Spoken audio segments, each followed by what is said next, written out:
Tom Murphy here, Coach Spector, Rick Yarsh, back in the lab.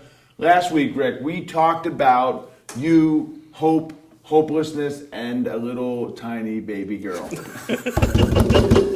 Little baby Jesus in the manger eating rice and cereal. I'm sure one of those, whatever. Don't lose it, dude. Well, I'm killing it, man. You know it. All right. This is more than we got the entire 4 hours. Here we go.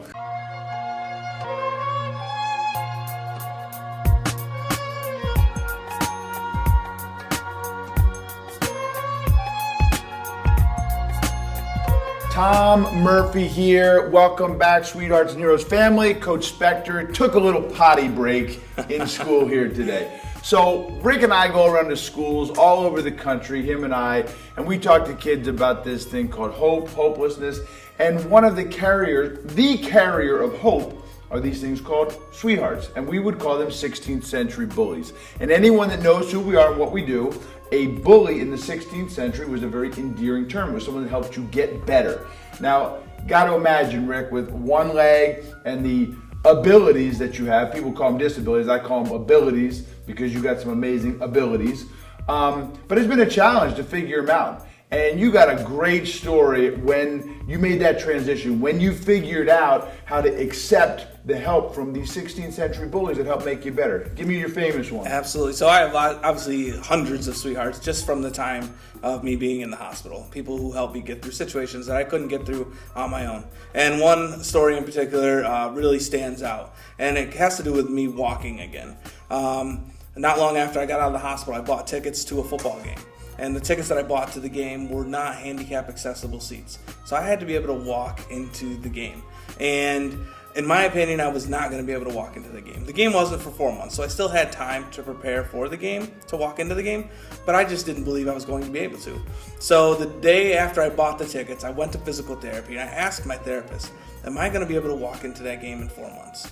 And he said to me, yeah, I don't see why you wouldn't be able to. And I really thought he was crazy. I thought there was just no way that was going to happen. In my mind, I was so far away from walking that maybe even a year from then, I wouldn't be walking. So the same day I asked him that question, the same day I said, can I walk into that game in 4 months? He looked at me and he said, I'm going to pull your walker away from you today. And I thought to myself, okay, I'm going to sue you. You can't just go around pulling people's walkers away from us. It's a terrible idea. But he did. He pulled my walker away from me. And 5 minutes after he pulled my walker away from me, I was walking around the gym. 5 minutes after that, I was walking up and down the stairs by myself on the same day that I asked him a question that I didn't think I'd be walking again for a year, maybe at least. He had me walking that same day. That's what sweethearts can do. That's the power that some of these sweethearts have. Changing and saving lives. Changed my life that day.